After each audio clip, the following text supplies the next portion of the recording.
back to HGC China. Ladies and gentlemen, boys and girls, brace yourselves for two more heated best of twos here. The first one that we're going to kick things off with after the break is CE Challenge versus Beyond the Game, also known as BTG Tetcher. Any words, any thoughts about this upcoming series? Lo and behold, the new masters of the HGC China and CE, and the slightly fallen from grace BTG, where we're going to be in a situation that CE have very little to prove, whereas BTG have a lot to gain. Yeah. The thing is also for CE now, they have a very comfortable lead over their opponents, right? Over the one and SPT respectively, who are currently sharing second place. Those two teams are, by the way, going to duke it out later. So that's going to be a very interesting series as well. However, we're going to talk about BTG first before we move on to CE. Now, that team, players like 619, Druid, and LLK, that is actually the holy trinity here, if you look at that roster, in my opinion, because those players have been turning it up on their respective roles. We have Druid, one of the most improved supports, I would say, in the league right now. 619, he's always been a powerhouse, but only now did he really show us his true form with spectacular performances on ETC and on Rubrek over and over again. And then we have LK, who you can never underestimate, a strong mechanical player on those ranged assassins. And here at Tetcher we have CE.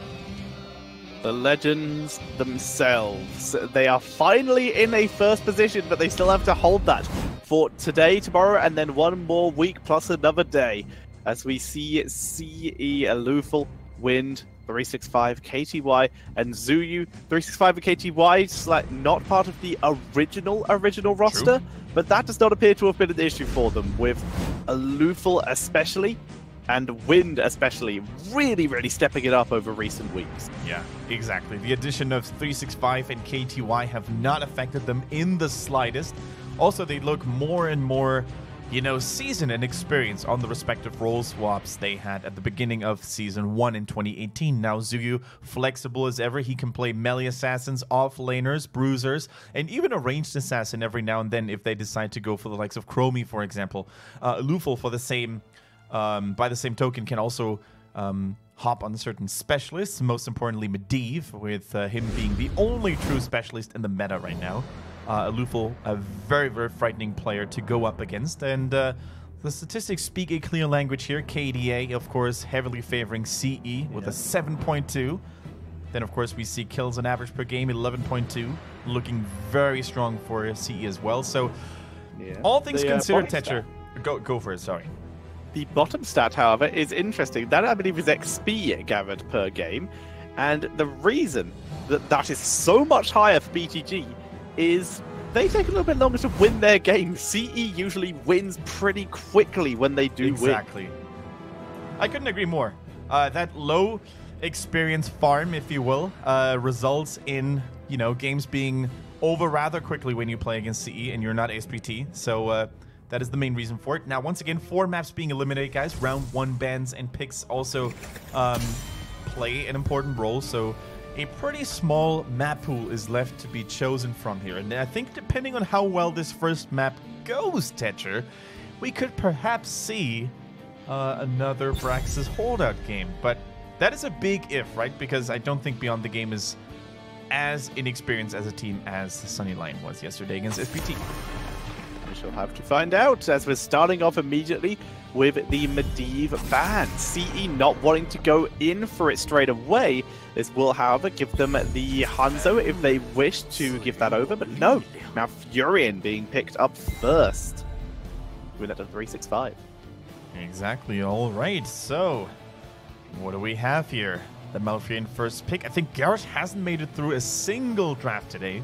Out of 2 best of 2s, we have had 0 Garrosh involvement. It's cool to see. So other warriors are going to step in the limelight a little bit more, especially Muradin has been doing admirably well today, in my opinion, Tetcher. Yeah, I would agree. He's really been impactful in the majority of the games he has been in. In fact, all the non-top 2, I say very tentatively, tanks have been doing really well. ETC has also been massively showing up today as well. So... Even overshadowing potentially the Garrosh and the Diablo. Alright, so Sonya being locked in here as well. Let's see what we're going to be able to find out about the next couple of picks here for CE. I'm just going to be honest with you, Tetcher. Although Sky Temple may not be the right battleground for it, I just want to see a Stitches again for Wind. Like, the one time he busted it out, it was just completely bonkers. Of course, they also had the Medivh alongside with the Stitches, so they could go for those Portal Gorge shenanigans. But even without Medivh, I feel like Stitches is a little bit undervalued. And I would love to see it again. Just like I would love to see a KTY Junkrat and an Alufo Genji. It's comfort picks all across the board at the moment. I mean, the scraps they suggested I was going to do with the Malfurion so early, I figured they were going to try and hide a Tracer pick. Now I'm pretty sure they're not. They're going to be pretty comfortable with Alufo on that Genji here. And I wouldn't be surprised if they... it's very interesting that they're going Malfurion Genji as opposed to potentially Uther Genji, more similar to the one style. Yeah. But what works for them, and we know that this does work for them because CE. So it's going to be interesting to see what they do ban out in terms of tanks or supports. Once again, potentially Diablo for single target focus, or even Tyrael would have been good for BTG to pick up. But instead, we're going to see Stukov being the ban out here. That nice AoE healing and the silence that could be a problem for Genji. Yeah, it could actually be a problem for Junkrat as well. If you land the Lurking Arm onto a Junkrat that is currently channeling the Riptire will basically be interrupted immediately. That is something that we've seen in the past as well with variants in the game. The moment you taunt a Junkrat who was channeling the Riptire earlier, the little Tyre is just going to fall to the side and get deactivated. So apparently Junkrat drops the remote control when he gets taunted or silenced, so we don't know what the reason is. Yeah, you can never find it. Like in real life when you drop the remote, you can never find it. You can never quite reach it. But that seems to be the case. As we see what BTG have left up their sleeves here, they will get first dibs on tanks. Wait a minute. Unless they want to leave that till last. I think we just discovered a tiny piece of Overwatch lore, Tetcher.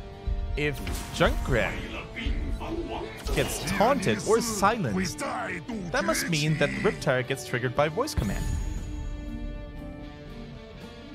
I don't think taunting stops you talking. But you're going to say something else, right? You're going to say something else, and you can't trigger the Riptire anymore. And if you get silenced, you can't speak at all, so... You don't sound convinced, Watson. I don't, because it has a button on it. But who knows? Maybe you are correct. Maybe you are correct indeed. As in terms of game mechanics, yes, that makes a lot of sense.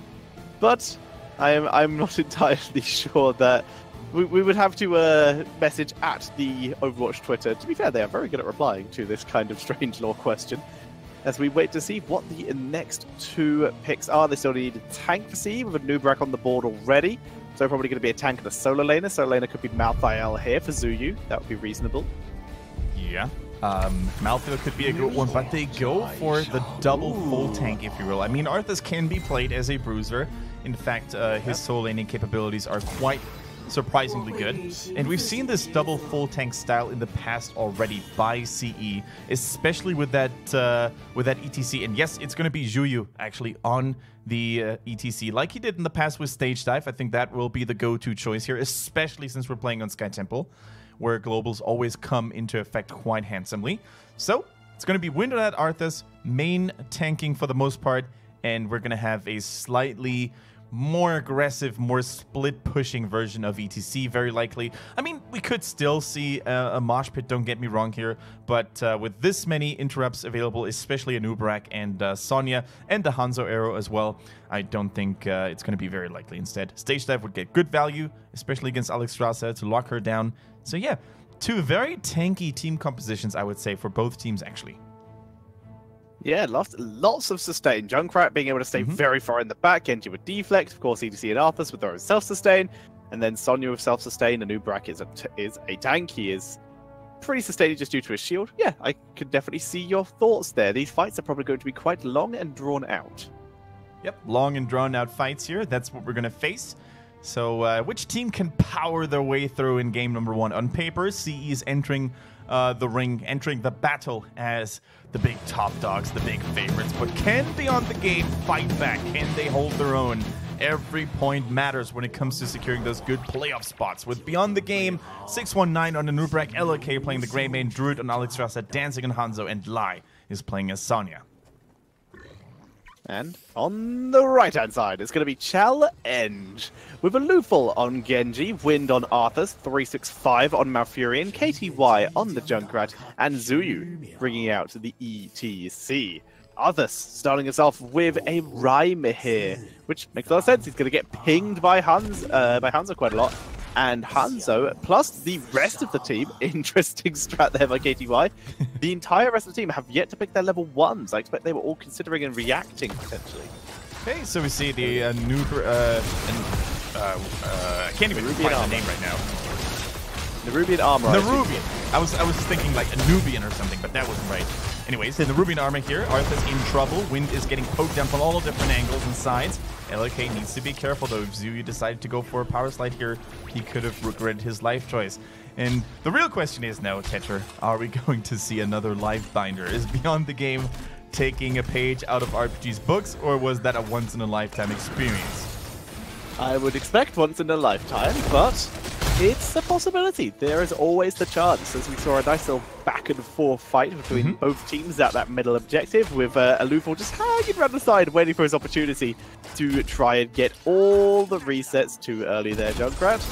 And there we go, getting the burst. Luful coming in to assist as well. Couple shurikens, Swift Strike, doing the best he can to make sure his team gets the bruiser camp first, whereas BTG, they start on the Siege Giant first. Yeah, and that is, of course, a nice thing to do when you have a Genji in your team. You want to make sure that your solo laner, for the most part, basically the lane that lanes up against Sonya gets a nice lead. So Sonya was forced to take the healing fountain rather early on. That, of course, leaves her a little bit more vulnerable. We see Zuyu actually holding his own very nicely against the Nubrak. And what many people always seem to underestimate or forget about ETC is the fact that he is one of the highest auto attack damages in the game. So if he continues to hit you with those mighty swings and continues to heal himself up in the meantime with guitar solo, then you're going to find yourself in a pretty bad spot, especially if you're a squishy beetle who is very susceptible to auto attacks in the first place. Yeah, he even actually has a talent that boosts them. Hammer on.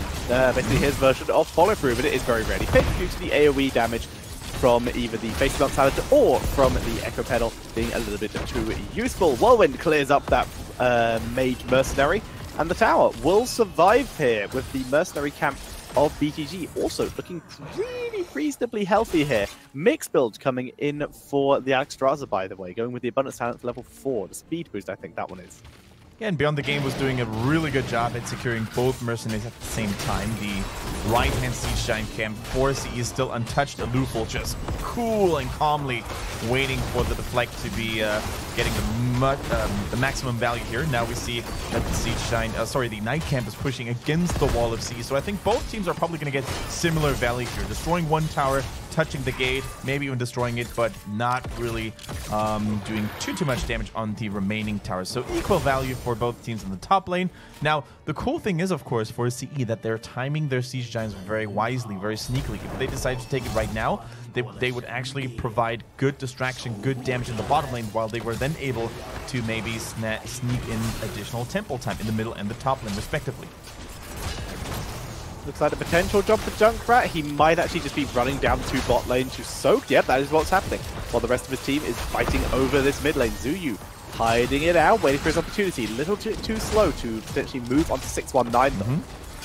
And of course, there's no life blossom available yet for Alexstrasza, so every Q is going to cause her to lose a little bit of health, and the less health she has, the less efficient her healing is going to be. Now, beautiful cooldown management by Druid, dropping the Abundance in human form just shortly. Elven form, excuse me. I didn't mean to assume any races here. Shortly before he enters Dragon Queen, so he would have another AoE healing circle available immediately. Now, the roots are good against Sonya. Can Lupa get the kill? Yes, he can. Down goes the Sonya. It's now a 5 versus 4 situation for CE. No more Dragon Queen available, so this temple should fall into the hands of the red team. With their Ford already taking a little bit of damage in the top lane, CE did take have traded reasonably on this, depending on how many shots are left in this top temple. They took a couple shots mid, especially the last 5 were given up. As we see Sonya going with the life funnel, I believe that is, at level 7. It is indeed going for maximum sustain, so going for block, the manual healing at level 4, and the life funnel, as you said. No, that is actually, sorry, the movement speed and the slow reduction, right? Isn't it? What? I'm pretty sure that is the removal of slows and roots on Sonya. I will double check. Which would make sense against Malfurion roots and such, but here goes a kill against 619. Nope, he escapes to safety. Strong shielding, strong healing, good escape, but the mercenary camp goes over to Beyond the Game. Yes, it is Life Funnel. The one you're thinking of is Hurricane, and that is level... which that is they have not. My mistake. Instead gone for Battle Range. My mistake then. You are totally correct, sir, and... I know my spin to win talents. I still missed the one that made it last 7 seconds. back from beta. As we see just spin forever.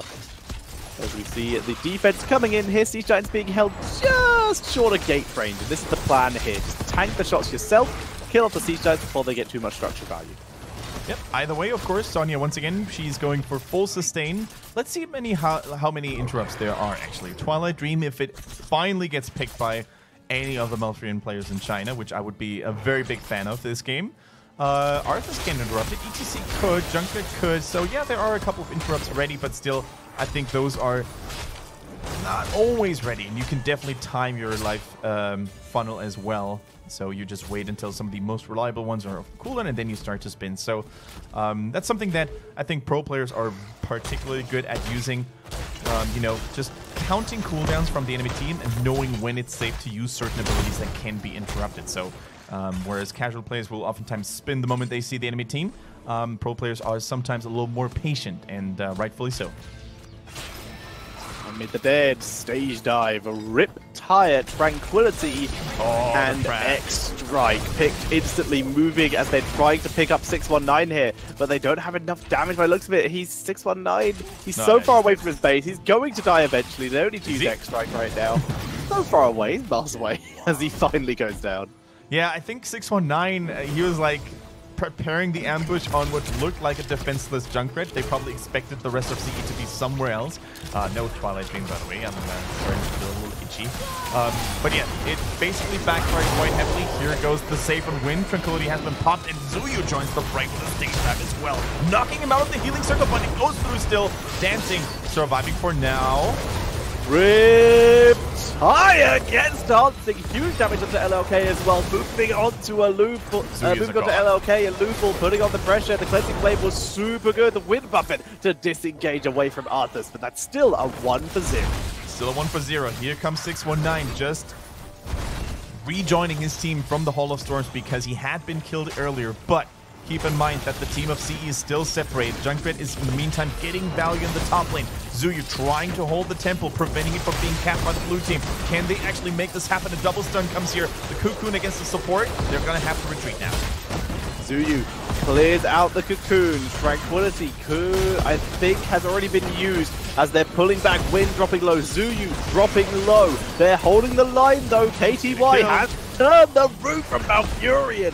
Completely shuts down any kind of turnaround plays here as Hanzo arrives super late as he was clearing mid, and CE win the fight yet again, and Arthas will take the final shots from this temple.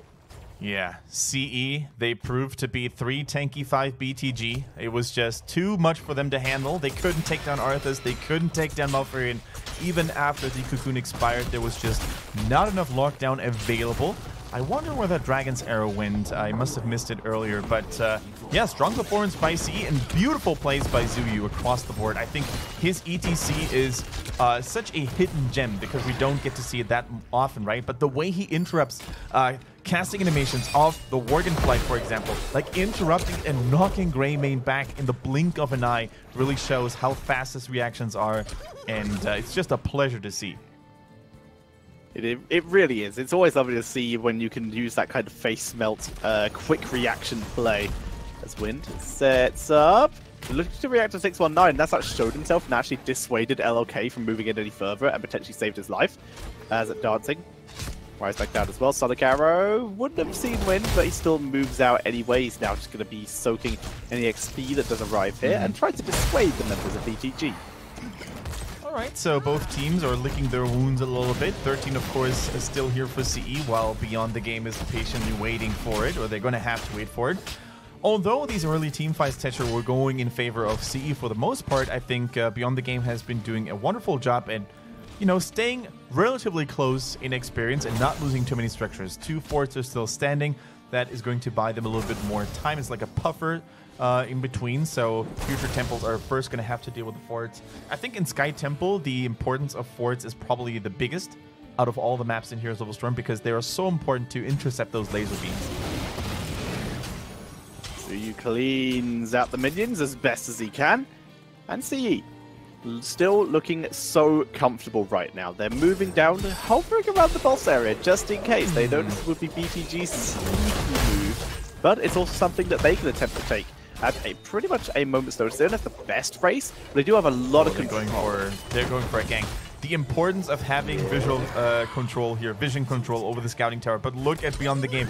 They realize that something may be lurking in the bush, and they're basically taking the safe route. Whether that's intentional or whether that's only because they wanted to go for the Merc camp in the first place remains to be seen. But the idea was good for CE going for an intercept here, but unfortunately the Merc camp proving to be too much of a distraction for Greymane and Sonya to walk into the trap.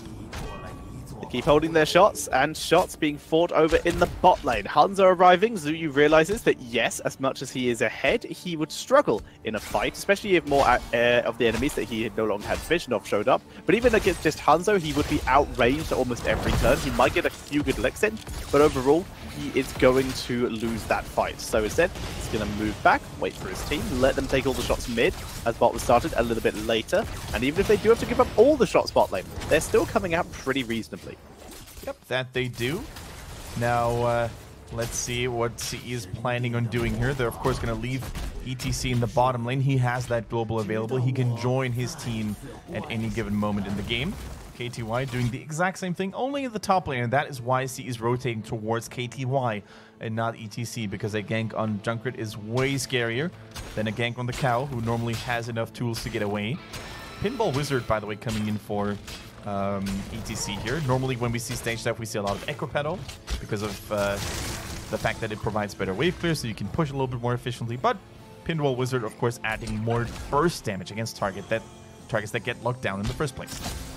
Yeah, and to quote the song Pinball Wizard, how does he get so good with these face melts, as we have been talking about so much earlier? He has been putting on so much pressure to the other heroes, and with the extra damage that adds, it is seriously going to allow him to not only clear the waves, but adds teamfight potential that Zuyu is so good at. Right, Wind and his men are trying to invade. Wind actually finds Druid on the Alexstrasza. That is the best target possible. Immediately forces out the Cleansing Flame to allow Alexstrasza to retreat and get to safety. The Riptire has been destroyed, but they don't even need it anymore. Yeah. That was already a good trade of cooldowns here. Alexstrasza no longer having Cleansing Flame is a big deal for teamfights.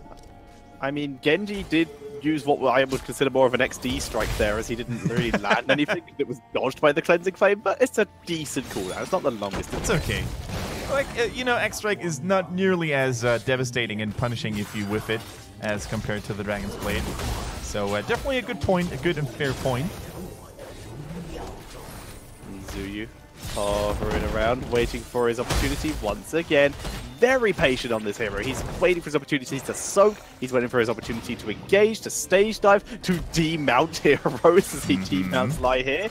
Boss is aggroed. It could stay aggroed probably longer than they would have liked, thanks to that beetle. But it does leash here, rooted by Junkrat Trap here. 619 still looking to put on the pressure. ETC thinking about his options, whether he should engage. So it is time for Beyond the Game to flip the switch, to pull the trigger here. Otherwise, they're going to get overwhelmed by the structural advantage that CE already has. If they let Middle Temple go through, they're going to lose the keep. As such, they're going in. Anubrek is getting squashed, brought down, but saved by Alexstrasza in Dragon Queen form. Lies Whirlwind, though, has been keeping his team in it, dropping so much damage, moving forward, a huge burrow charge to ATC, and Lai moving forward, Luful gets immediately pacified by the Alexstrasza here, and CE, they lose this fight. They lose this fight because they underestimated the power of the Dragon Queen. Not only does she look good, not only is she a very charming mistress, but she also keeps everyone alive. And that is the most important quality about Alexstrasza. The AoE healing, if you don't have any anti-healing tools, if you don't have any dislocation tools, which actually, ironically, CE actually did have with the Junkrat Concussion Mind of the Riptire, then you can't hope to win a team fight. So now, how much value can Beyond the Game get here. The two hyper-mobile Overwatch heroes, Junkrat and Genji, are trying to hold the temple in the top for as long as possible. Junkrat just used the concussion mine. They're going to lock him down with the cocoon. Can they keep the stuns up? I think they can. If they keep the stuns up, he's dead. If not, they've just bought him time for concussion mine to come back. But there he goes. Yeah, there was very little chance of them missing that with that many heroes there. But Junkrat does go down, and we see CE moving in for the defense on the boss. But this was a bad timing for them. Yeah, they're going to hit 20 first, but the snowball, BTG are grabbing literally everything because there was nothing on their side of the map to grab, but there's lots on CE's side because CE was stealing all their stuff. Now, in this moment in time, there is a saving grace for CE, although they just gave up so much of the lead they had. Although they just lost that team fight very handsomely. The middle lane has been cleared, so the keep has already been destroyed. 619 going in very aggressively. ETC can join with the stage step. It all comes down to how aggressive Beyond the Game plays here. Level 20 is around the corner, only half a level until they will have unlocked the Storm tier talents, CE that is. But look at ETC trying to go for the Siege Giants here, trying to get maximum value. No, he's not. He's actually just hiding and scouting the perimeter. He's soaking it up, waiting for his opportunities. Not in range for XP at the moment. Like I said, scouting it out as he runs back to base. Not going to take the risk of potentially objecting to the camp without his team. But now with Genji here, he might try. Hovers around, but no. Almost even eats the Sonic Arrow, but Zuyu very patient, and that's always nice to see. Exactly. I mean, we saw that Gramian was busy doing the night camp at the top half of the map, right? But Zuyu did not. They did not have perfect vision, and as such, going for the more careful, the more patient play was the correct choice. Level 20 is here. The potential infinite XD striking is now online for Genji. Normally we're used to seeing the piercing shurikens or maybe in the Zanshin, but with X Strike, you know, the cooldown reduction, the more enemy heroes got hit by, is not to be underestimated.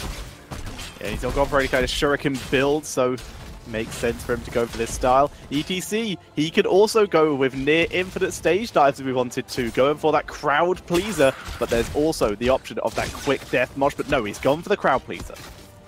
Going for the crowd pleaser. A longer radius, a bigger radius, and of course a mighty cooldown reduction, similar to X-Strike actually. The more heroes are getting hit by it, the lower the cooldown is going to be. Now the improved tranquility as well, giving additional cooldown reduction. They're all about cooldown reduction. They want to have their heroic abilities up as frequently as possible. Which makes sense. It's a good strategy to have. And of course Arthas with that Legion of Northrend. It's like an extra 2,000 health, I think the math's made out as. It's so good, the amount of healing he can get from it. As Wind is rumbled here, but retreats back to his team. Once again, ETC not here, but that's not an important deal here anymore due to the fact he has stage dive and cooldown reduction on stage dive with a huge extra radius. So as long as he can hit all 5 members of the enemy team, that heroic's going to be back so quick. Ah, that top temple is a blessing for Beyond the Game because they realize, you know what, with that temple, we're going to get our first keep in the game, and that is definitely something they want to get. And that is, ladies and gentlemen, why you always destroy those wall pieces here. This one tiny wall piece in the bottom, in the middle, tells Beyond the Game exactly what they need to know. They are now aware of a potential backdoor attempt by CE, and thanks to those two wall pieces, they know exactly that CE is now currently not trying to contest the top temple. So, oh, this is such a cool little detail that really gives away so much information. If only CE had destroyed those wall pieces earlier, they would have left their opponents much more in the dark. CE making multiple mistakes here, in my opinion. Not only are they not destroying the wall piece to deny vision, what they're also doing is they're buying time, and that they're not getting anything out of this other than ETC pushing bot lane. What they are losing out of this, though, is Alexstrasza is having all that time for Blessing of the Red to come off cooldown, her level 20 talent, to buff up her team, give everyone that extra health boost. Not only that, they're also buying time for Beyond the Game to posture up and invade themselves by putting so much emphasis onto the top half of the map. They completely give up the Siege Giants. And in this late game scenario here, every mercenary camp can make a big difference. Now, Aloof will need to be so careful. If anyone on the side of CE now gets caught isolatedly with a cocoon, that could be a disaster and the difference between victory and defeat. And look at the smart timing here by Beyond the Game as well. They go for all the mercenary camps, first the night camp, now the double Siege Giants. They're keeping CE occupied, and that's exactly what you want to do. And now the boss is available. There goes 619. The Howling Blast not landing. Wind actually missing a couple of those throughout the course of the game. very unusual and untypical for him. Junkrat starts on the bruiser camp here. Hanzo, interestingly enough, has not picked his level 20 He's yet. waiting for it. It's interesting though because he was split pushing there. Yeah, he can quick pick play of the game, but why would you even be up there if you did not have the intention of picking it at some point? He can still take bullseye though. He's now thinking about rejoining his team. He's not though.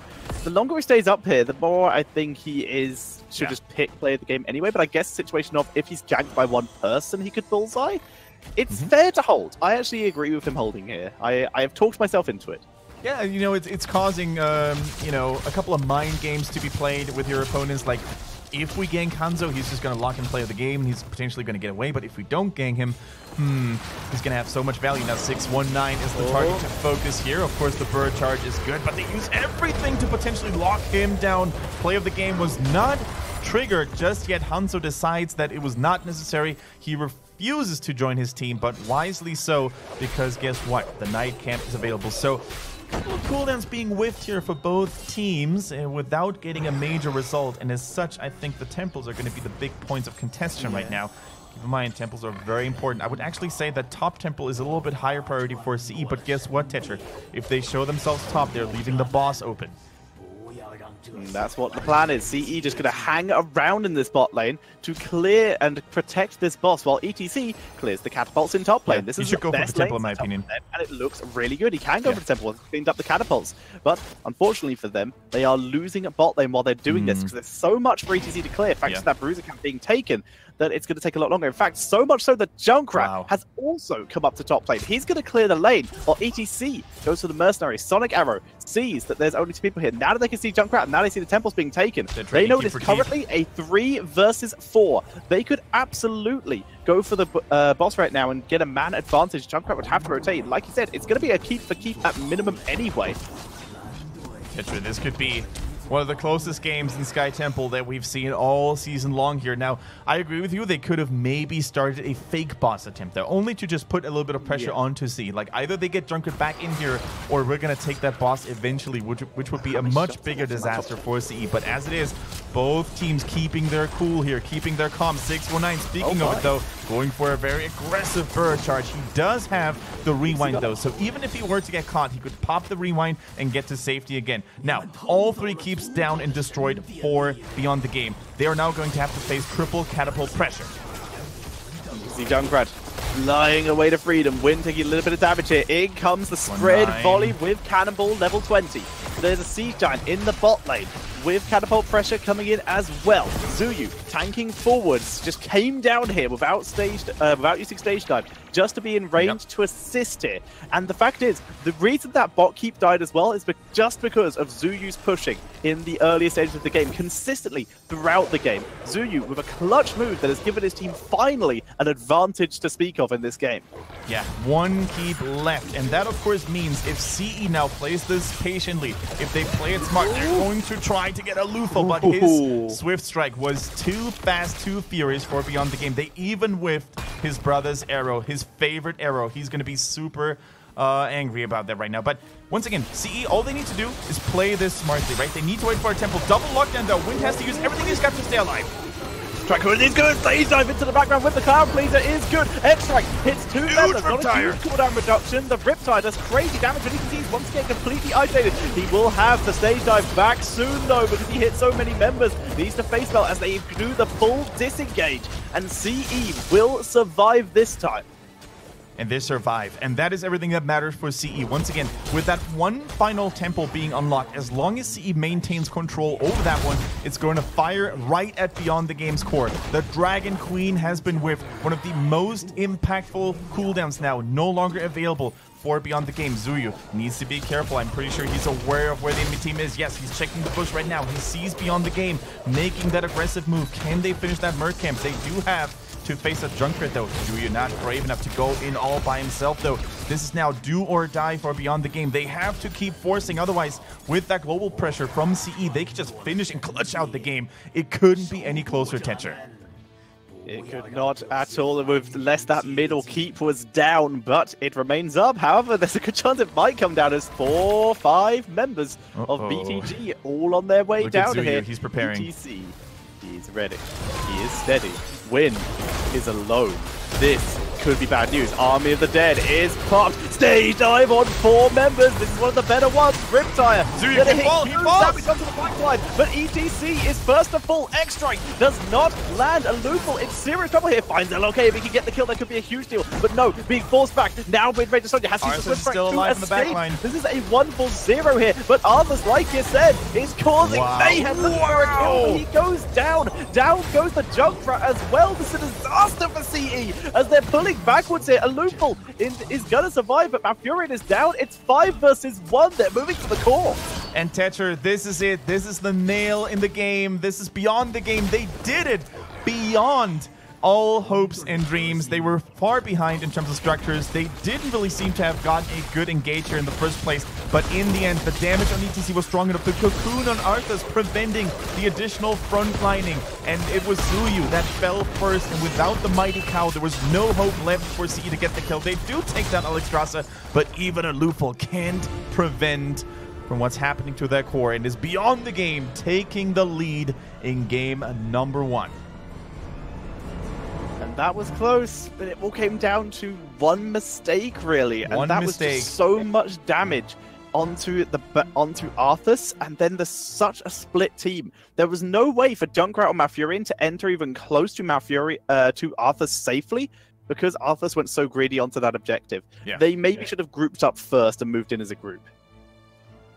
And it all came down, in my opinion, to that golden cocoon, man. That cocoon was wrapped around by pure gold because it kept Arthas in it. That meant, of course, that the Army of the Dead was losing a lot of its duration. But most importantly, Greymane had free reign. The backline, Hanzo, had free reign. There was no more pressure by Wind. He was so tanky, so survivable. And if you can't kill it, just cocoon it and focus on someone else. Zui going in a little too deep there. The burst healing by Malfurion, although with the improved Tranquility being a little bit more efficient there, not proving to be enough. And once again, I can't help but feel that maybe Twilight Dream would have made a bigger difference, don't you think? The Tranquility did so much work throughout that game, but obviously there are so many playmaking moments. Again, it could have done more, but it also could have done worse. That is a situation where, in that game, Tranquility almost always got value. There was very little scenario where it didn't. But of course, Twilight Dream might have got the blow-up, especially with the style they were going for that was very blow-up focused. Right. When you have a Genji, why not go for the Twilight Dream? Give him those resets. Even if it doesn't pop off with maximum value, you only need 1 kill to make a Lufel go crazy with the resets, right? So at some point, I think the Tranquility gets a little bit too predictable, even against a Nubarak with Cocoon, right? That is even more reason not to go Tranquility, because the moment you pop it, you could always land in that Cocoon, similar to the Army of the Dead, right? If you go for those long duration heroic abilities, a Cocoon is a splendid counter, especially when you don't have a Cocoon popper, like a Li Ming, for example, like a Tracer, anything that deals a lot of damage in a very quick succession of time. But yeah, of course, in hindsight, us casters, we can always look like the smart Alex. We can always be like, oh, why didn't you do that? Why didn't you do this? It was definitely CE's game to lose. They lost it, unfortunately. They were ahead in structures. They could have played it a little bit more carefully, perhaps. But let's face it, the engage looked good. Arthas soaked so much damage onto himself. Zuyu landing in a good angle. If only it weren't for the Cocoon eliminating one target and then executing the other. That was well played by 619. Can't help but give kudos to Beyond the Game.